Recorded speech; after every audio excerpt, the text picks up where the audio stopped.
बिहारी राजा की ताकत हो रही है भैया।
जो भी हमारे मीडिया करने हैं कमरा वाले जीवन भैया के मार्केटिंग बनाया तो मंच के नीचे चले जाए भैया, बड़ी डिस्टर्ब हो रहा है।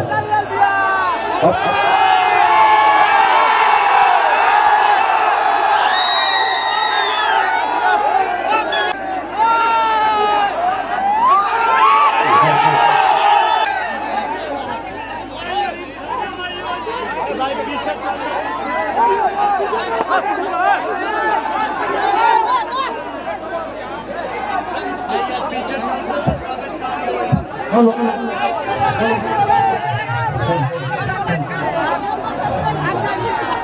हेलो हेलो, सबसे पहले जे भी कार्य करके हाथ जोड़ के निवेदन करते हैं सभी अपने जा तो थोड़ा सा फोटो खींचो। हेलो आप लोग शांति बनाए रखे, अपने अपने संग चल रहे हैं, संबोधन करेंगे आप लोग का। सबसे पहले सिवान के संता जी भी भाई सबको दिल से प्रणाम। और आज हम जितना था डिजाइन कर रहे हैं ये सबसे दिल के करीब है। मैं हम ऐसा आदमी है कि अगर वो कलाकार है हम दोनों पार्टी के नाम, हम जनता के, हम लोग सबके बेटा है, ये सबके भाई है। और ये हमारा काफी और आज हम ना आ पाइए, कहीं ना जा पाइए, जहाँ हम ना जा पाइए जीवन भाई की मेरे की भैया कि वो गरीब की मदद करेगा। बताइए 12 बजे रातों के बेचारे गाड़ी उठा के जाके मदद करके तो जिंदगी में हमेशा उस आदमी का आप लोग को साथ देना चाहिए जो 24 घंटे आपके लिए हमेशा तत्पर रहे, आपके विश्वास में रहे, आपके आशीर्वाद में रहे। और कारणों के का कहेंगे तो वो कैसे ही राजा होगा। और हमारा जीवन के शुरुआतें दीदी से सिवान से शुरू है। जब हम 8 बरस के रानी करेगी रामा सिंह के दर्शन किया हम राजा बने एक साथ, तो बचपन से सिवान के बहुत बड़ा योगदान हुआ। और वही योगदान के फिर पूरा करे खातिर वो लोग में खेसरिया के स्टार बना देंगे, वही जीवन भाई के स्टार बना दे। लेकिन नेता तो बहुत बड़ी है, बहुत वादा भी करी है, सब कुछ होगा। लेकिन जब रुआ बीच के केहू जाए या उनके बीच के जाए तो काल फिर वो लड़का खड़ा हो। अपना बेटा के अपना परिवार का आशीर्वाद दे तो आज ना तक काल रुआ काम में वो जरूर है। जिंदगी में कहे खाली तो बहुत कुछ बा कि हई हो जाए हो जाए का होता हमनियों को लोग देते बा। हम के विरोध करे नहीं किया या नहीं के विरोध करे, सभे जाना था कि हम न्यूट्रल आदमी हैं। हमरा खाली जनता से मतलब रहेला, जेकरा से प्रेम रहेला ओकरा लगे हम जाइए।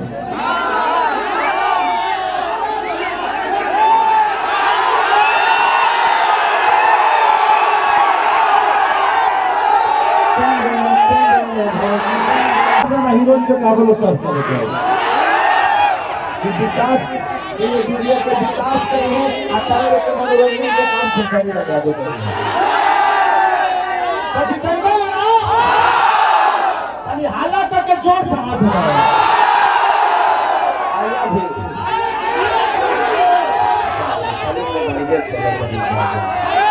तो जिंदगी में बस आप सबसे एक वादा करके जा रहा हूँ, इस भाई को जल्दी से आप भेजिए दिल्ली, ताकि खेसारी यहाँ आए तो आप सबका मनोरंजन ऐसे ही कराता रहे।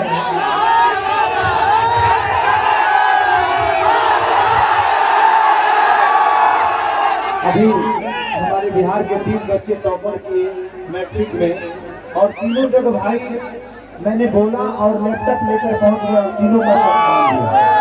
तो जो आदमी आपके सम्मान और आपके अधिकार के लिए लड़ता है, कोशिश करिए कि हम भी उसको उस लायक बना दें कि आज इनके पास कुछ क्षमता नहीं है, कोई पावर नहीं है, बस आप लोग का आशीर्वाद लेकर 2 पैसे कमाते और आपके बीच में खर्चा करते हैं। लेकिन जिस दिन पावर आ जाएगा, सोचिए कि आदमी समाज के लिए क्या कर सकता है।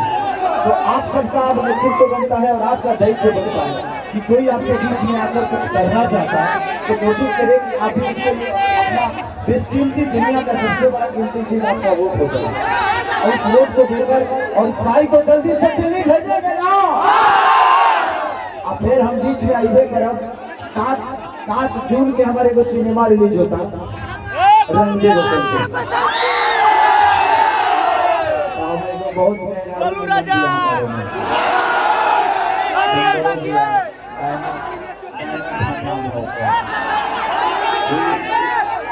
इंडियन ना ईरानी ईरान से भी है और नई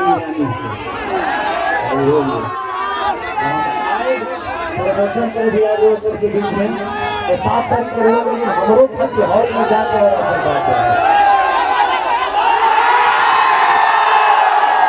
टोपी पहनते हैं कि बड़ा घाम लगता है, कम से कम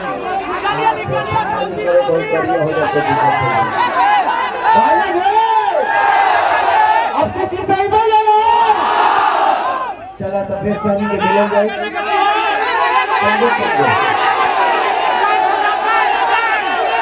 अरे बेचता ही ठेला पनी चीज